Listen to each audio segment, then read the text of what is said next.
masyarakat memanfaatkan hari libur, karena memang dampaknya sangat signifikan terhadap penaikan COVID-19.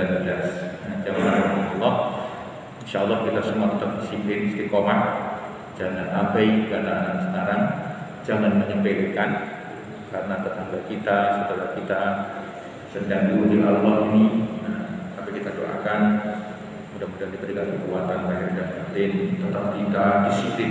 Dan sekali lagi kami sangat berharap jamaah yang di luar komplek Renijaya, terutama 12, 17, separuh 20, 21 yang ikut sholat ini, itulah yang kita fasilitasi di luar ini untuk sementara supaya sholat di lingkungannya masing-masing. Karena sekarang trennya adalah klaster keluarga. Klaster keluarga, kawan saya di Bekasi, dari beliau sendiri, istri, anak, cucunya kena dari klaster keluarga ini menjadi hati kita. Maka disarankan termasuk penggunaan masker.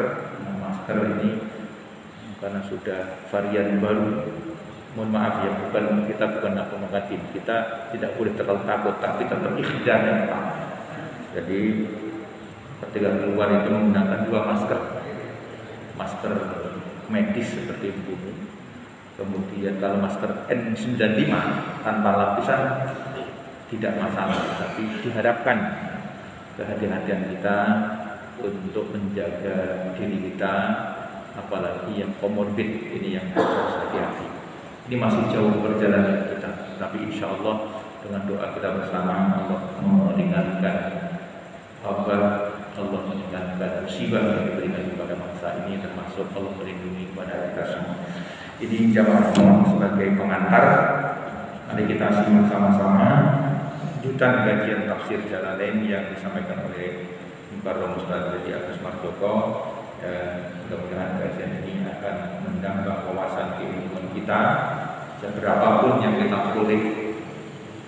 Kalau dulu kita sering bilang ibarat nasi botol itu lubangnya itu memang kecil, masuknya seberapapun insya Allah yang masuk itu insya Allah bermanfaat dibandingkan dengan yang tidak pernah diisi. Kalau dia diisi kan tidak pernah taklim, pasti tidak akan dapat ilmu, kan gitu ya. Tapi kalau masih coba walaupun netesnya beberapa tetes tetap akan masuk. Walaupun ada yang tumpah karena kita lewat ngantuk dan terdengar, tapi insya Allah itu bagian dari ikhtiar kita untuk terus belajar dan belajar menuntut ilmu. Nah, terakhir kita doakan Ustaz kita yang sedang studi di Sudan dan ada dokter kita Pak Toha Makruf MA, insya Allah minggu ini pada saat komunikasi minggu ini itu beliau akan menakosa dan ujian terbuka seperti Ustaz Somad kemarin, karena perguruan tingginya sama di Futung University. Mudah-mudahan diberikan kemudahan sehingga bisa segera kembali, dan prediksinya mudah-mudahan awal Juli sudah bisa kembali ke Indonesia bersama kita semua. Dan nanti insya Allah kita minta untuk menjadi khatib Idul Adha 1442 Hijriah di Masjid Ittihadul Maghrib. Karam Ustaz Haji Al-Fatihah di Selatan Umat dari Masjid Ittihadul Maghrib mengucapkan selamat mengikuti kajian, semoga bermanfaat. Wassalamualaikum warahmatullahi wabarakatuh.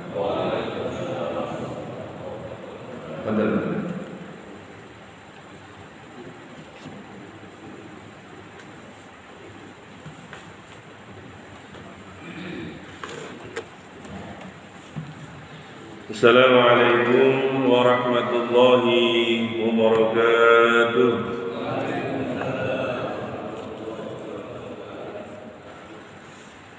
Innal hamdalillah nahmaduhu wa nasta'inuhu wa nastaghfiruh wa na'udzu billahi min shururi anfusina wa min sayyiati a'malina. من يهده الله فلا مضل له ومن يضلله فلا هادي له. أشهد أن لا إله إلا الله وأشهد أن سيدنا ونبينا محمدا عبده عبده ورسوله لا نبي بعده اللهم صل وسلم وبارك على هذا النبي الكريم محمد رسول العديد وعلى آله وأصحابه ومن تبعهم بإحسان إلى يوم الدين أما بعد Hadratil kiram, alim, ulama, asatidah, Bapak Ibu jamaah rahimakumullah, pendengar Radio Ittihad 107 FM dimanapun berada. Alhamdulillah, kita panjatkan kehadirat Allah atas nikmat taufik hidayah inayah yang diberikan kepada kita. Salawat beriring salam tidak lupa kita tujukan kepada junjungan kita Nabi besar Muhammad sallallahu alaihi wasallam. Bapak Ibu hadirin, kita lanjutkan kembali bacaan Jalalain kita, masuk surah Hud ayat yang ke 63 64. Hari ini kita baca satu ayat saja.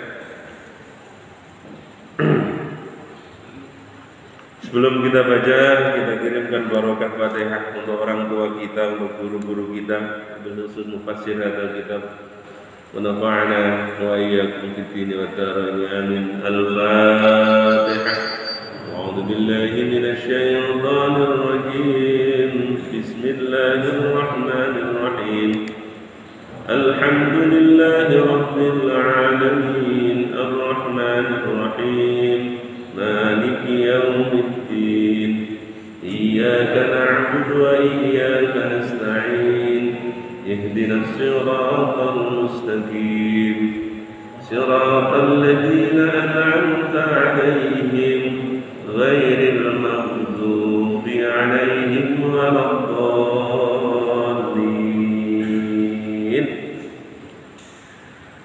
أعوذ بالله من الشيطان الرجيم بسم الله الرحمن الرحيم قال يا قوم أرأيتم إن كنت على بينة من ربي وآتاني منه رحمة فمن ينصرني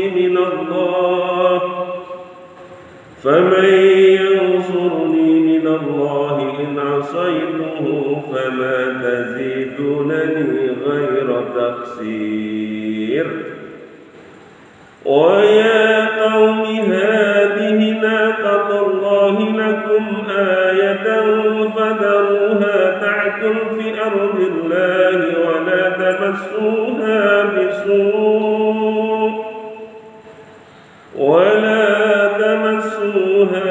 بسوء فيأخذكم عذاب قريب. Masih menceritakan Nabi Soleh ketika berdakwah kepada kaum Samud, ketika kaum Samud menolak ajakan Nabi Soleh,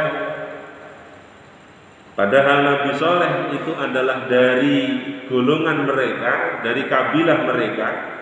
Harusnya kan ketika yang ngajak itu keluarga mereka, golongan mereka, harusnya lebih gampang kan begitu Pak. Tapi ternyata karena kesombongan kaum Samud, mereka tidak mau mengikuti ajakan Nabi Soleh. Kenapa? Karena memang keyakinan yang menancap di dalam hati mereka turun-temurun dari bapak moyang mereka menyembah berhala. Mereka tidak mau merubah keyakinan itu untuk menyembah Allah Subhanahu wa taala. Padahal apa yang mereka sembah itu ada keraguan dalam hati mereka. Ini ayat sebelumnya. Keraguan, orang itu kalau ragu pasti gelisah. Tidak ada kepastian karena nggak yakin. Ya Pak. Orang itu kalau syak, kalau ragu, hidupnya akan penuh dengan kegelisahan. Begitupun kaum Samud. Sebetulnya mereka ragu Tuhan itu benar apa enggak gitu. Tetapi karena kesombongan mereka, akhirnya mereka tidak mau menerima. Nah, ayat selanjutnya Nabi Nuh menjawab, qala ya qaumi ara'aytum in kuntu ala bayyinatin min rabbi. Qala, berkata siapa Nabi Nuh, ya qaumi, wahai kaumku, ara'aytum, hanya istifham, tidakkah kalian melihat in kuntu, jika aku ini ala bayyinatin, aku mempunyai bukti, aku mempunyai bayanin, bukti, min rabbi, dari Tuhanku, wa atani minhu rahmatan, wa atani, dan diberikan kepadaku minhu, dari Allah, rahmatan, rahmat, ay nubuwah. Rahmatan di situ, Pak, diartikan rahmat yang khusus, bukan hanya rahmat biasa. Kalau rahmat biasa itu kan misalkan kesehatan, rizki, anak, istri, keluarga, itu rahmat biasa. Tapi di sini Imam Jalaluddin Asyuyuti mengatakan rahmatan aitu buah, rahmat khusus, rahmat yang paling besar apa? Kenabian. Faman yansuruni minallahi in asaituhu. Faman, maka barang sebab, maka siapa yang suruni, yang akan menolong aku, yamna'uni, yang bisa mencegah minallahi, dari Allah Subhanahu wa taala, ay adzabihi, yang bisa mencegah azabnya Allah, siapa kalau aku mengikuti kalian untuk tidak menyampaikan risalah ini. Fama tazidunani ghaira tahsir. Fama tazidunani, maka tidak bertambah untukku ghaira tahsir, kecuali rugi, kecuali kerugian buat aku. Bi amrikum li bidzalik tadlilan. Kalau aku mengikuti kalian, kalau kalian menyuruh aku tidak menyampaikan risalah Allah, maka yang rugi aku, karena gak akan menambah sedikit pun kebaikan buatku ketika aku mengikuti kemauan kalian. Satu ayat aja ini, Pak, karena nanti 5:30 kita selesai. Hadirin rahimakumullah, kaum Samud ini, Pak, diberikan kelebihan oleh Allah Subhanahu wa taala. Dia itu bisa mengukir gunung. Gunung itu, Pak, kalau di Arab sana itu memang daerahnya daerah berbatu, sehingga mereka itu diberikan kelebihan oleh Allah bisa mengukir gunung. Gunung itu diukir, dibolongin, dibikin istana oleh mereka. Oh, Pak, berarti peradaban mereka luar biasa. 1000 tahun sebelum Masehi. Kalau peradaban mereka tahun itu, mereka sudah mampu membuat istana dari tanah, dari tebing-tebing itu, Masya Allah, luar biasa itu, Pak. Negerinya subur, Pak, luar biasa. Negerinya subur. Makanya di dalam ayat berikutnya nanti, ketika Allah Subhanahu wa taala memberikan bukti pertama kepada Nabi Saleh itu nubuwah. Nabi Saleh mengatakan, in kuntu ala bayyinatin min rabbi wa atani minhu rahmah.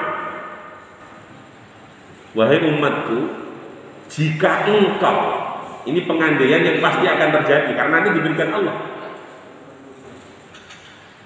Kalau engkau nanti melihat bagaimana Allah memberikan bukti kepadaku berupa mukjizat, dan Allah memberikan nubuwah kepadaku, apa kamu nggak rugi nanti? Nah di sini jamaah rahimahullah, ayat yang ini, faman yansurni minallahi in asaituhu.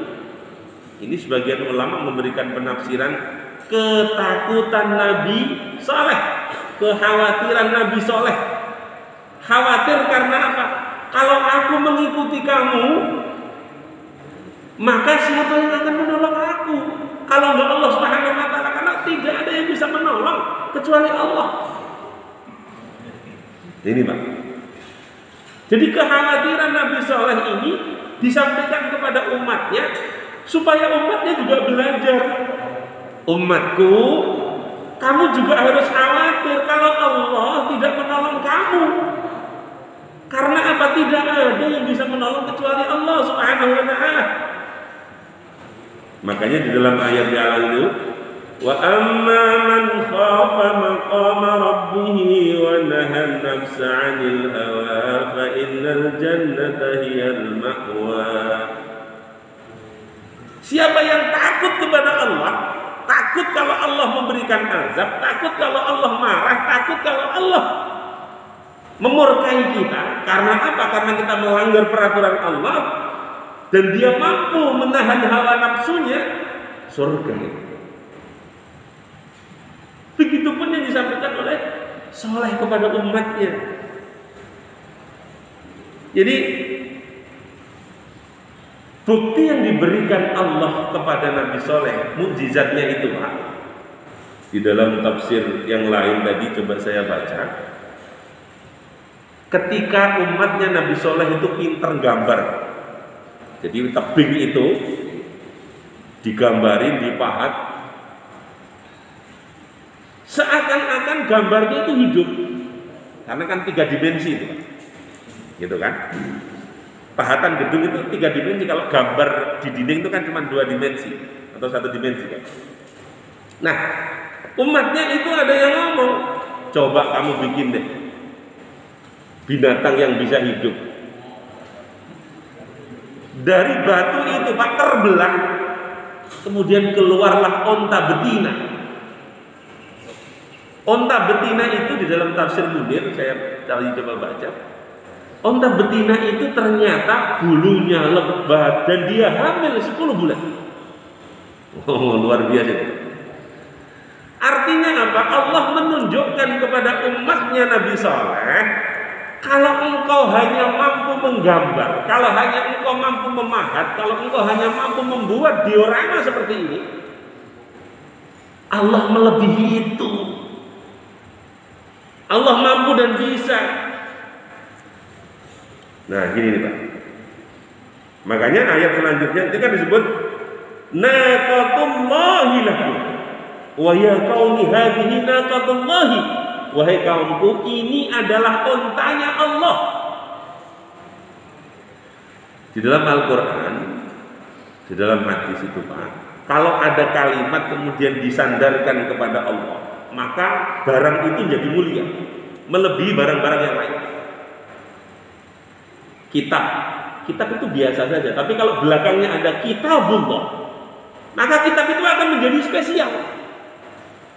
Rumah, baitun, rumah biasa saja, tapi kalau di belakangnya ada baitullah, maka rumah itu menjadi mulia, spesial, khusus. Begitupun ini onta. Naqatullah, ini ontanya Allah, makanya spesial, lain daripada yang lain. Karena apa? Sebagai bukti yang diberikan Allah kepada umatnya Nabi Saleh, Allah lebih kuasa daripada kalian. Makanya perlakukan juga dengan mulia, perlakukan juga dengan baik. Makanya ayat selanjutnya tadi Pak, nanti nggak boleh menyakitinya, nggak boleh kita membuat dia sengsara. Sebagian ulama mengatakan di sana zaman dulu itu Pak ada sebuah sumur. Sumur itu karena ada ontanya Nabi Saleh, khusus untuk Nabi Saleh, ontanya Nabi Saleh itu gantian. Hari ini khusus untuk onta, besok baru untuk orang. Oh, begitu tuh. Ya, luar biasa. Tapi ternyata dilanggar oleh umatnya Nabi Shalih. Akhirnya ya diazab oleh Allah Subhanahu wa taala. Akhirnya ontanya dibunuh. Ketika ontanya dibunuh, Allah kasih azab 3 hari, Pak. Itu ayat selanjutnya. Besok kita bahas agak luas. 3 hari Nabi Shalih mengatakan, bersenang-senanglah kamu di rumah. Ini kan kalimat bersenang-senanglah. Lah wong mau diazab kok disuruh senang-senang. Sama dengan kalimat ketika orang di penjara, senang-senanglah kamu di penjara. Itu kan kalimat mengolok-olok. Kalimat mengolok-olok itu.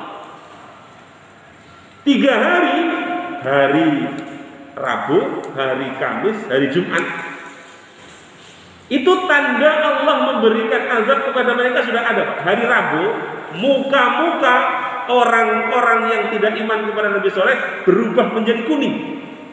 Itu hari Rabu. Hari Kamis berubah menjadi merah. Hari Jumat berubah menjadi hitam. Kemudian Allah turunkan guntur, Allah turunkan suara yang kencang sekali, sehingga matilah orang-orang yang tidak taat dan tidak patuh kepada Nabi Shalih. Matinya sesuai dengan kondisi dia saat itu. Sudah tidak ada lagi kesempatan untuk menyelamatkan diri. Kalau waktu pas duduk ya duduk. Jadi khilaful ulama, ada yang mengatakan itu petir, guntur yang kencang.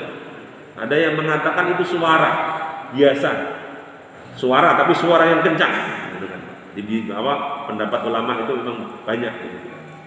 Tetapi intinya umatnya Nabi Shalih diazab oleh Allah Subhanahu wa taala dengan suara yang begitu keras sehingga mereka mati semuanya dalam kondisi yang ada saat itu. Hadirin rahimakumullah, ini pelajaran yang berharga buat kita, bahwa mentauhidkan Allah itu luar biasa. Jadi nikmat yang paling besar itu ya ketika orang membalikkan hidayah bisa mengucapkan 2 kalimat syahadah. Itu nikmat yang luar biasa, paling besar. Kan begitu. Dakwah yang paling berat itu ketika apa? Ketika kita mengajak orang yang akidahnya tidak sama dengan kita. Ya. Zaman Nabi Muhammad, ini kan cerita ini ditujukan kepada Nabi Muhammad. Muhammad, lihat tuh bagaimana Nabi Shalih dulu berdakwah kepada umat. Kalau kamu sekarang ditentang oleh umatmu Muhammad, kamu jangan cemen, kamu jangan ngeluh. Karena apa? Pendahulu-pendahulu kamu, Nuh seperti itu, Hud seperti itu, Saleh seperti itu. Penentangan yang dilakukan itu luar biasa. Nah ini juga kepada kita. Ketika saat ini kita berdakwah, cuman mohon maaf sekarang ini kadang-kadang kita berdakwah sama teman sendiri. Kita mengajak teman sendiri.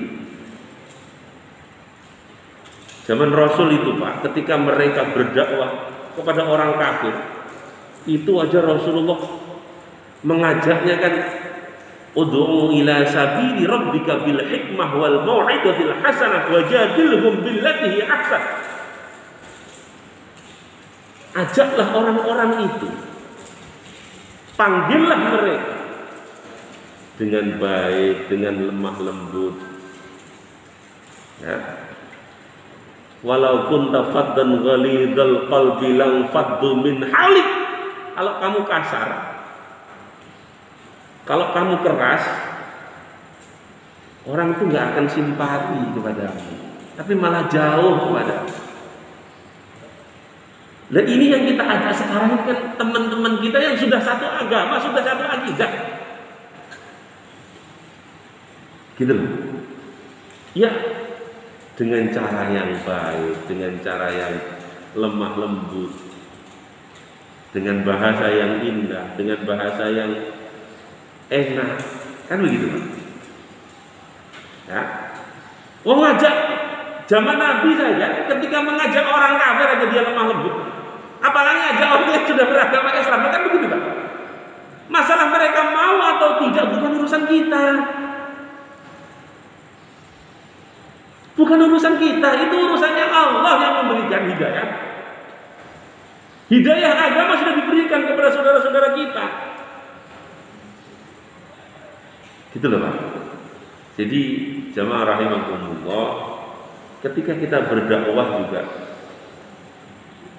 mengajak orang harus dengan bahasa yang indah. Kalaulah memang itu ayatnya berkenaan dengan ancaman Allah, ya sampaikan saja. Tetapi jangan menyakiti hati mereka. Karena kalau mereka Anda sakiti, Anda tidak akan dapat hatinya. Mereka malah menjauh. Ini. Jadi ini ayat ditujukan kepada Nabi Muhammad sebagai perbandingan Allah supaya Nabi Muhammad dalam berdakwah tidak kendor, tidak kemudian semangatnya berkurang karena penentangan umat Muhammad. Nabi Rasul sebelummu pun sama, ditentang umatnya, bahkan luar biasa penentangannya sampai nyawanya. Kemarin saya sampaikan Pak,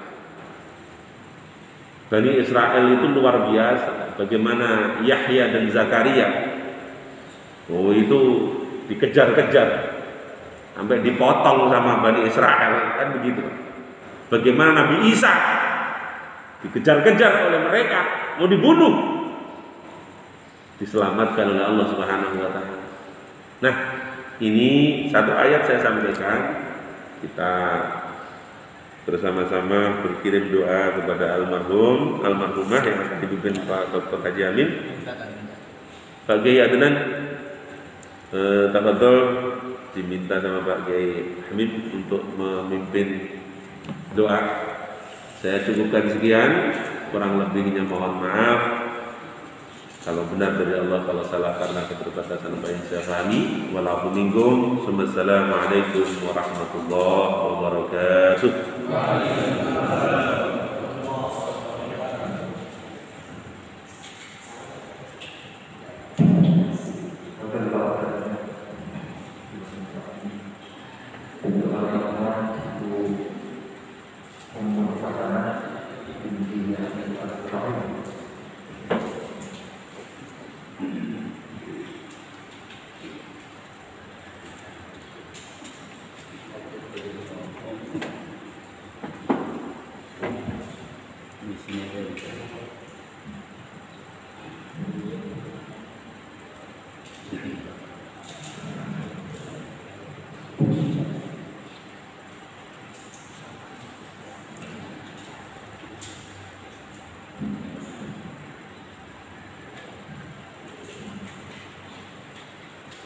Bismillahirrahmanirrahim. Assalamualaikum warahmatullahi wabarakatuh.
Bismillah.